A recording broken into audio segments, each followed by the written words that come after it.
మిత్రుడు నిన్న ఒక కోరిక కోరారు. ఏమయ్యా కోటేశ్వరరావు, పద్మావతీదేవి ఆయన భార్య అంటారు, బానే ఉంది. బీబీ నాంచారి శ్రీ వెంకటేశ్వరుడి భార్య అని చెప్తుంటారు. మహమ్మదీయ కుటుంబంలో పుట్టినటువంటి వనిత వెంకటేశ్వర స్వామి వారికి భార్య ఎలా అయింది? ఎక్కడుంది? ఏ ప్రమాణాన్ని ఆధారం చేసుకుని బీబీ నాంచారి ఆయన భార్య అని చెప్తున్నారు? 4 మాటలు నీకేమైనా తెలిస్తే చెప్తావా అన్నారు. నేను ఒక విషయాన్ని అందుకని ప్రస్తావన చేయవలసి వచ్చింది. తిరునారాయణపురం అని కింద నారాయణపురంలో వెంకటేశ్వర స్వామి వారికి పెద్ద దేవాలయం ఉండేది. అందులో ఆ తిరునారాయణపురంలో ఉండేటటువంటి వెంకటేశ్వర స్వామి వారి ఉత్సవ విగ్రహానికి సంపత్ కుమారుడు అని పేరైంది. ఢిల్లీ సుల్తాన్ గారు తిరుమల క్షేత్రానికి దండయాత్రకు వచ్చారు. ఓరుగల్లు దాటిపోయి ఇటువైపుగా దండయాత్రకు వచ్చినప్పుడు ఆయనకి ఎందుకు ముచ్చట కలిగిందో, స్వామి ప్రేరణ ఏం కలిగిందో, దేవాలయంలో ఉన్నటువంటి స్వామివారి ఉత్సవ విగ్రహాన్ని ఢిల్లీ పట్టుకెళ్ళిపోతే అది అంతఃపురానికి వెళ్ళిపోయి అంతఃపురంలో పెట్టారు. ఢిల్లీ సుల్తాన్ గారి కూతురు ఆ విగ్రహాన్ని చూసి ఆ తల్లికి ఏం కనపడిందో అందులో,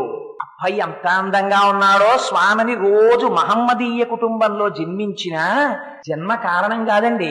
ఏమో ఒక్కొక్కసారి ఉంటారు, ఎవరిని పడితే వారిని కేవలం జన్మ చేత మతం చేత మనం నిర్ణయించలేము. అదిగో ఆనాడు ఆ ఢిల్లీ సుల్తాన్ గారి కుమార్తె అయినటువంటి బీబీ, ఆవిడ మోహించింది స్వామిని చూసి. ఆయనని తన భర్తగా భావించి సేవలు చేసింది. భగవద్ రామానుజులకి తెలిసింది తిరునారాయణపురంలో ఉండవలసినటువంటి ఉత్సవమూర్తి ఢిల్లీ సుల్తాన్ దగ్గర ఉండిపోయారు.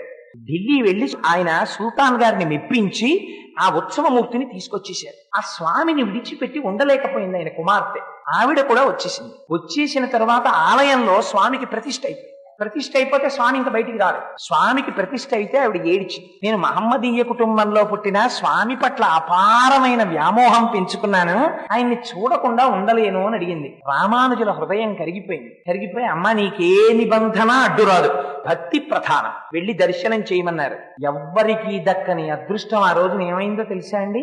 ఢిల్లీ సుల్తాన్ గారి కుమార్తె లోపలికి వెళ్లి స్వామిని చూసి కన్నుల నీరు కారుస్తూ స్పృహ తప్పి పడిపోయి స్వామిలో ఐక్యమైపోతే అప్పుడు భగవద్ రామానుజులు నిర్ణయం చేశారు, ఈమె కారణ జన్మురాలు, సాక్షాత్ ఆండాళ్ వంటి తల్లి, ఏమో ఏ కారణం చేతనో మహమ్మదీయ కుటుంబంలో జన్మించింది అని అప్పుడు బీబీ నాంచారికి విగ్రహం చేయించారు. ఆ విగ్రహం ఇప్పటికీ ఎక్కడుందో తెలుసా అండి? ఆ విగ్రహాన్ని రామానుజాచార్యుల వారికి శ్రీరంగంలో ఉన్న శ్రీరంగనాథుడంటే చాలా ఇష్టం. శ్రీరంగనాథుడికి వెంకటేశ్వరుడికి తేడా ఉండదు. అందుకని శ్రీరంగనాథుడి పాదాల చెంత బీబీ నాంచారిని ప్రతిష్ఠ చేశారు. ఇది ఇప్పటికీ శ్రీరంగం పెడితే బీబీ నాంచారి విగ్రహం ఏదంటే చూపిస్తారు, పాదాల దగ్గర ఉంటుంది. అందుకని ఒక మహమ్మదీయ కుటుంబంలో జన్మించి వెంకటేశ్వరుడి యొక్క పత్నీత్వాన్ని పొందినటువంటి మహాదృష్టాన్ని పొందినటువంటి తల్లి బీబీ నాంచారి.